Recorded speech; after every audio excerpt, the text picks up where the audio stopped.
औज़ुबिल्लाहि मिनश्शैतानिर्रजीम बिस्मिल्लाहिर्रहमानिर्रहीम। प्यारे दोस्तों, आज जो हमारा मौजू है वो है मसनवी शरीफ, जो कि हज़रत मौलाना जलालुद्दीन रूमी उनकी लिखी हुई है। फ़ारसी की ये किताब है और इसमें उन्होंने मार्फत की बातें बताई हैं और अल्लाह का कुर्ब हासिल करने के लिए और फ़क्र हासिल करने के लिए तमाम बातें बताई हैं। और आज जो है हम इस मसनवी शरीफ में पढ़ेंगे वो है बुरे दोस्त या अच्छे दोस्त। रोज़मर्रा की ज़िंदगी में हमें अच्छे लोगों से भी वास्ता पड़ता है, बुरे लोगों से भी वास्ता पड़ता है।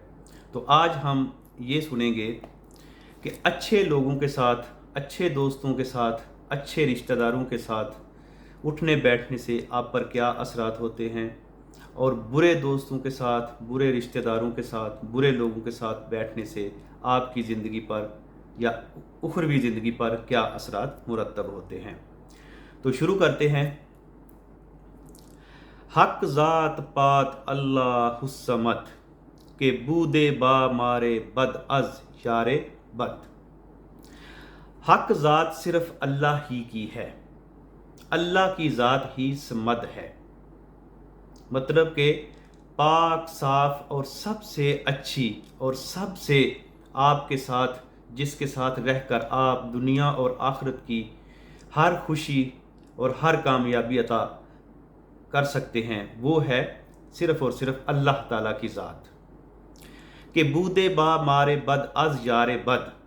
और बुरे दोस्त जो हैं, बुरे जो साथी हैं, उनसे सांप बेहतर हैं। मतलब कि आपके दोस्त अगर बुरे हैं तो उनसे बेहतर है कि आप किसी सांप के साथ दोस्ती रख लें, क्योंकि बुरे दोस्त के साथ आप अगर सोहबत रखेंगे तो आपको उससे अच्छाई की तमन्ना नहीं होनी चाहिए और ना ही वो बंदा आपके साथ अच्छाई करेगा। सांप का आपको कम से कम पता तो होगा कि ये डसेगा। आगे चलते हैं। मारे बद जानिए शांत अज सलीम, यारे बद अर्दे सूरे नारे रजीम। बुरी सोहबत से एक बुरा सांप बेहतर है, क्योंकि सांप से सिर्फ मौत है और बुरे दोस्त से दुनिया और आखिरत की बर्बादी है। मतलब कि बुरी सोहबत जो है उससे बेहतर ये है कि सांप आपके साथ हो, क्योंकि सांप जब आपको डसेगा तो क्या होगा, आप मर जाएंगे। बाकी तो आप जो है दुनिया और आखिरत तो बच जाएगी, लेकिन अगर आपके साथ बुरा दोस्त, उसका साथ है, बुरे लोगों का साथ है, तो वो सांप के डसने से या सांप के साथ रहने से ज़्यादा बदतर है, क्योंकि बुरे दोस्त की सोबत से आपकी दुनिया और आखिरत दोनों जो हैं वो ख़राब होंगी। अज करीमे बेकौलो गुफ्तो ओ गोए ओ, खूबद सर्दो दिल निहा अज होए ओ। अगर तूने बुरा शख्स कोई साथी बना लिया है तो इससे आप पर बुरे असरात पड़ेंगे।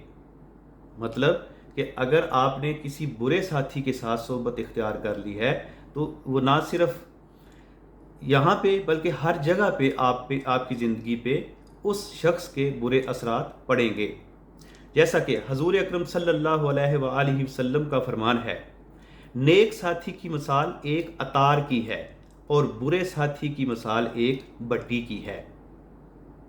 मतलब कि आपका अगर साथी जो है वो साफ़ सुथरा है, खुशबूदार है, मतलब कि अच्छी नेक और अच्छी खासियत का मालिक है, तो उससे आपको खुशबू ही मिलेगी।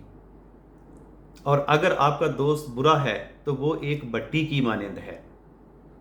मतलब अगर वो आपको जलाएगा नहीं तो फिर भी कम से कम उसका धुआं तो आपके ऊपर पड़ेगा। इसी तरह हज़रत मियाँ मोहम्मद बख्श भी फरमाते हैं कि दर्दमंदां दी यारी एवें जिवें वांग दुकान अतारां, सौदा भावें लईए ना लईए हुल्ले पैन हज़ारां। बेदर्दां दी यारी एवें जिवें वांग दुकान लोहारां, कपड़े पावें कुंज कुंज पाइए, छिट्टां पैन हज़ारां। वाह, क्या मियाँ साहब क्या फरमाते हैं कि दर्दमंद जो है, जो अच्छे दोस्त हैं, वो आपके ऐसे ही हैं जैसे अतर बेचने वाले, खुशबू बेचने वाले। आप उनके पास जाएं, आप अतर उनसे लें, खुशबू आप उनसे लें या ना लें, आप थोड़ा सा टाइम उनके साथ गुजारेंगे तो और कुछ नहीं तो कम से कम उनकी खुशबू आपसे ज़रूर आएगी। आप जहाँ भी जाएंगे आपके पास से खुशबू के हुल्ले आते ही रहेंगे। और इसी तरह बेदर्दों की यारी से, मतलब कि आपका दोस्त, आपका रिश्तेदार या आपके साथी अगर बुरे हैं तो वो एक लोहार की दुकान की तरह हैं। लोहार की दुकान पे आप अगर जो मर्जी करें, कपड़े जितने मर्जी साफ करके जाएं, सफ़ेद कपड़े पहन के जाएं, कुछ भी ना करें, बड़े कुंज कुंज के, मतलब कि संभाल संभाल के भी रखें, तो फिर भी उन पे कहीं ना कहीं से लोहार की भट्टी से धुआं या कोई और गर्द वगैरह ज़रूर पड़ेगी। तो इससे साबित है कि अच्छे लोगों की सोहबत इख्तियार करनी चाहिए, बुरे लोगों की सोहबत से बचना चाहिए। अच्छे लोगों की सोहबत आपकी दीन और दुनिया और आखिरत सबको बेहतर करेगी, उसमें रंग लाएगी, उसमें खुशबू लाएगी और कामयाबी ही कामयाबी है। जबकि बुरे दोस्त, बुरी सोहबत, बुरे रिश्तेदार, बुरे लोग दुनिया में भी बर्बादी और आखिरत की भी बर्बादी है। तो दुआ है कि अल्लाह ताला हमें अच्छे अच्छे दोस्त, अच्छे रिश्तेदार और अच्छे साथी नसीब फरमाए और बुरे लोगों से हमें बचाए। आमीन सुम्मा आमीन। अस्सलामु अलैकुम वरहमतुल्लाहि वबरकातुहू।